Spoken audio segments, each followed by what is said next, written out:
peuple togolais, Faure Gnassingbé a décidé d'embasiller notre pays avec la force militaire. Mais soyez-en rassurés que nous ne pouvons pas perdre ce combat. Nous sommes en train de gagner la guerre contre un régime liberticide qui a détruit notre pays jusqu'à ce jour. De Singapore jusqu'à Aného.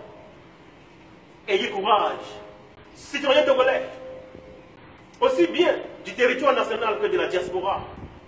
Je vous parle ce matin. Ayons courage. Nous allons en finir avec le régime FPT uni. Parce que la cause que nous défendons est légitime. Nous voulons tout juste que les ressources du Togo servent à nourrir les citoyens du Togo.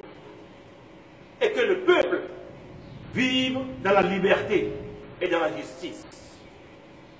Contre de telles valeurs, il n'y a aucune loi. Même pas la loi des armes. Alors, citoyens togolais, reprenons courage et continuons le combat.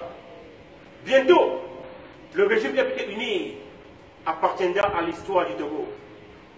Et dans la paix et dans le courage, nous allons construire notre pays. Toutes les ethnies, nous allons vivre en harmonie.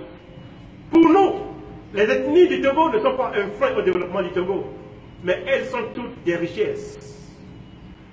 Les Kabyais, les Dana, les Adja, les Mina, les Kotekoli, les Bassa, toutes les ethnies du Togo sont une richesse que Dieu nous a donnée.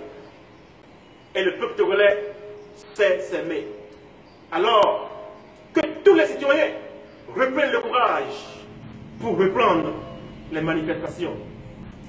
Et nous avons décidé de faire une révolte populaire non violente. Donc, en dehors des manifestations, il y a d'autres actions. Il y a par exemple la guerre fiscale. C'est-à-dire que tous les citoyens togolais vont refuser de payer les taxes.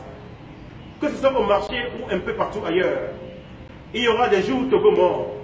Il y aura une multiplicité d'actions qui sera mise en œuvre afin que ce régime tombe.